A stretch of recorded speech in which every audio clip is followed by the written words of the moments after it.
मित्रों नमस्कार। Mishra ITI drawing YouTube channel पर आपका स्वागत है।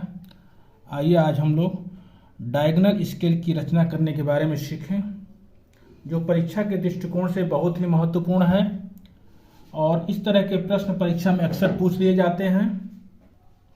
तो आइए बिना समय गंवाए हम लोग जो है अपने प्रश्नों पर चलते हैं। प्रश्न दिया हुआ है 1/50 निरूपक भिन्न की एक विकर्ण मापनी खींचो जिसमें मीटर, डेसीमीटर तथा सेंटीमीटर प्रदर्शित किए जा सके। मापनी में अधिक से अधिक 6 मीटर की दूरी नापी जा सके।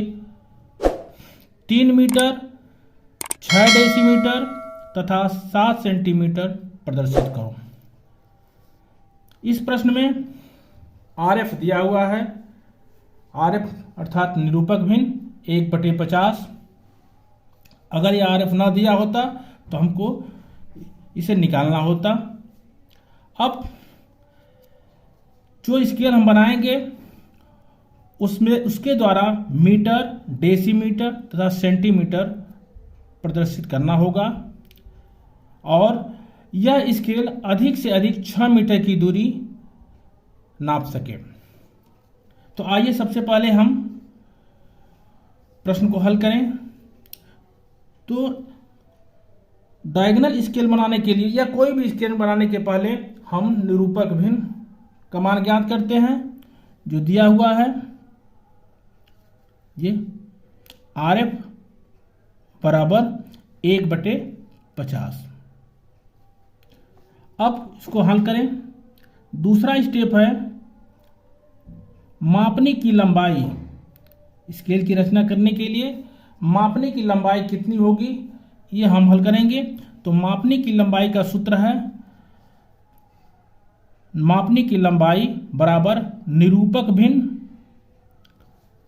गुणे मापी गई अधिकतम दूरी बराबर 1/50 जो निरूपक भिन्न है गुणे 6 मीटर। 6 मीटर की दूरी अधिकतम नापी जा सकती है इससे। इसको हल करेंगे 1/50 गुणे 6 मीटर। अब इस मीटर को हम सेंटीमीटर में बदलेंगे।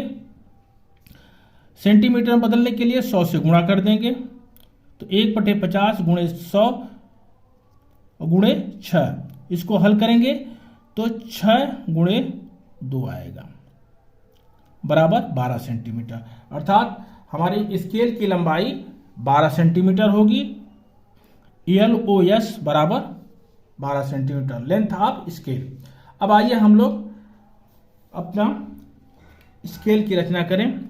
तो इसके लिए सबसे पहले हम करेंगे क्या कि एक 12 सेंटीमीटर की लाइन ड्रॉ कर लेंगे इस तरह से।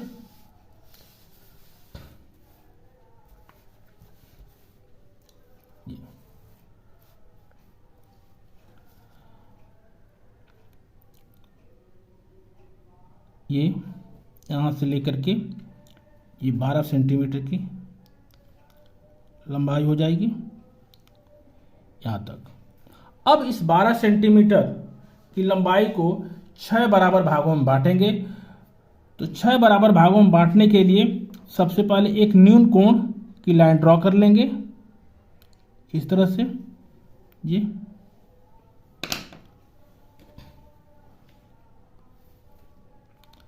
और इस लाइन को 6 बराबर भागों में कंपास से बांट लेंगे। कोई एक कंपास में दूरी लेकर के इस तरह से 2, 3, 4, 5 और 6 इस तरह से आर्क लगा देंगे और आर्क को 6वें आर्क को इसका नाम रख देंगे 1 dash, 2 dash, 3 dash, 4 dash, 5 dash, 6 dash.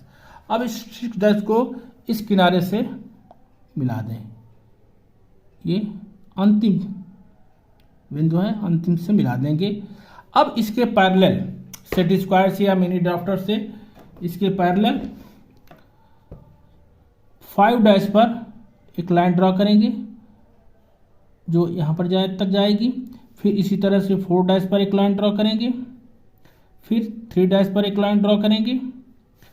फिर 2 डैश पर एक लाइन ड्रॉ करेंगे इस तरह से, फिर 1 डैश पर लाइन ड्रॉ करेंगे, और जहाँ पर ये लाइनें मिल रही हैं उसका हम नाम रख देंगे, इसको 4 रख देंगे, 3 2 1 और 0।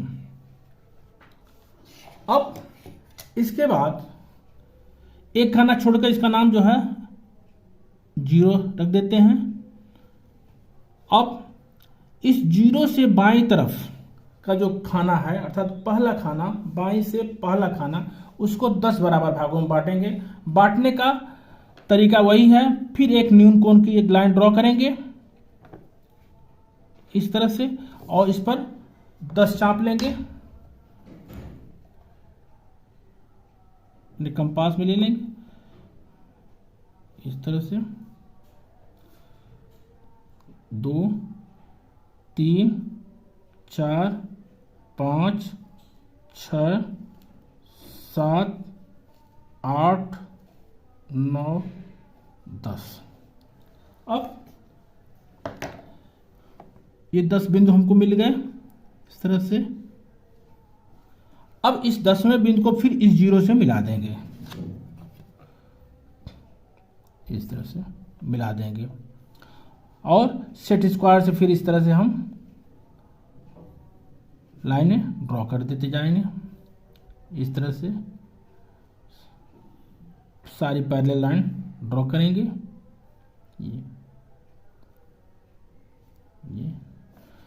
ये ड्रॉ कर लिया। अब ये जो बिंदु मिल रहे हैं थोड़ा सा डॉट कर देंगे, 10 मिल गए। और इसी तरह से ऊपर भी हम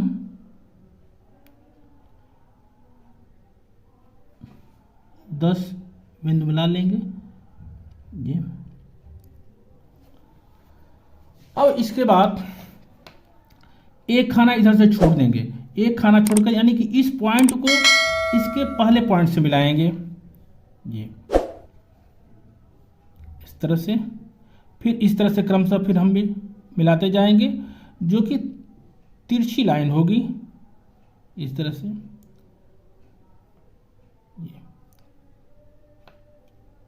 और इस तरह से ये पहला लाइन जो है इसके जो है ये अंतिम वाले इस लाइन से होगा इस तरह से ये 10 पर।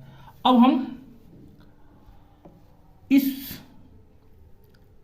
बिंदु से और इस बिंदु से 25 mm की लाइन ठीक वर्टिकली ड्रॉ कर लेंगे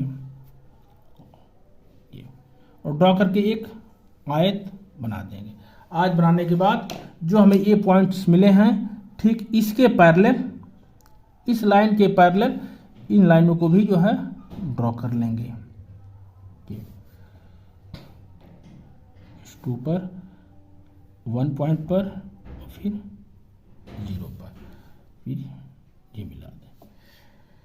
अब इस 25 mm की जो लाइन वर्टिकल लाइन है इसको 10 बराबर भागों में बांट करके, बांटने का तरीका ठीक इसी तरह से है। हम एक यहाँ से न्यून कोण की लाइन ड्रॉ कर देंगे, फिर यहाँ से 10 चाप ले लेंगे। 10 चाप लेने के बाद इस अंतिम चाप को, यानी कि 10वें चाप को इस बिंदु से मिला देंगे, और मिलाने के बाद इस लाइन के पैरेलल ये सारी लाइनें ड्रॉ करेंगे ये इस तरह से सारी लाइनें ड्रॉ करेंगे। इस तरह से ये 10 बराबर भागों में विभाजित हो जाएगी। अब इस पॉइंट को लेकर के यहाँ पर जो है हम पॉइंट लगा देंगे इस तरह से, ये भी 10 पॉइंट होगा, 10 बराबर भागों में डिवाइड होगा। अब इनको हम हॉरिजॉन्टली इसको इससे मिला देंगे, इसको इससे मिला देंगे, इसको इसको मिला देंगे, इस तरह से जो है सारी लाइनों को हम मिला के ये जो है आयत पूरा कर लेंगे। अब हमारा प्रश्न आ रहा है, जब इतना हम कर लेंगे तो ये कह रहा है कि इस स्केल पर 3 मीटर 6 डेसीमीटर तथा 7 सेंटीमीटर की दूरी प्रदर्शित करना है।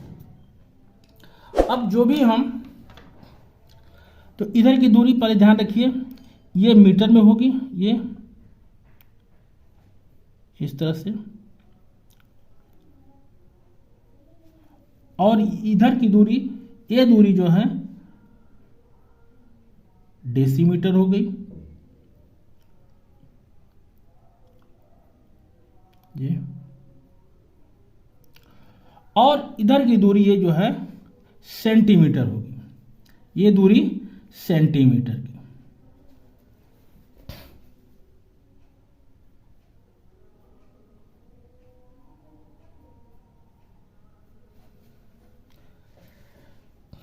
अब ये कह रहा है कि 3 मीटर, यहां देखिए 3 मीटर की दूरी दिखानी है, तो यहां से 0 से लेकर के 3 तक ये 3 मीटर हो गया। अब हमारे पास आ रहा है 6 डेसीमीटर, तो यहां से हम देखेंगे 1, ये चूंकि इधर की दूरी जो है डेसीमीटर बताएगी, तो 1 2 3 4 5 6, और इधर से 7 सेंटीमीटर, तो नीचे से जो है गिनिए 1 2 3 4 5 6 7, और इधर से 1 2 3 4 5 6, तो इधर से ये 6 हो गया, और इधर से काउंट करेंगे ये 7 हो गया। ये दोनों पॉइंट जहां पर मिलेंगे वहीं पर जो है यहां पर एक हम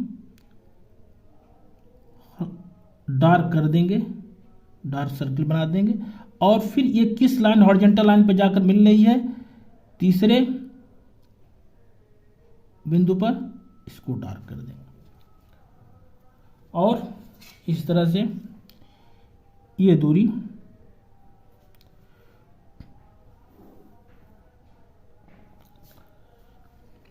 हो गई। अब इसकी हम डायमेंशनिंग इस तरह से कर देंगे, यहां से ये, और एक्सटेंशन लाइन, और इसके बाद ये डायमेंशन लाइन ड्रॉ कर लेंगे,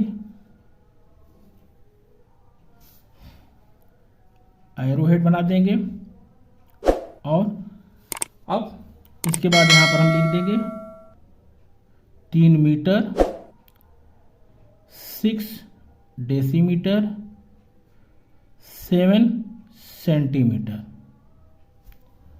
इस तरह से हमारा डायगोनल स्केल तैयार हो गया। शेष अगले वीडियो में मिलेंगे, तब तक के लिए धन्यवाद। यदि यह वीडियो पसंद आया हो तो कृपया लाइक शेयर एंड सब्सक्राइब जरूर करें, और कमेंट बॉक्स में जाकर कमेंट करना ना भूलें।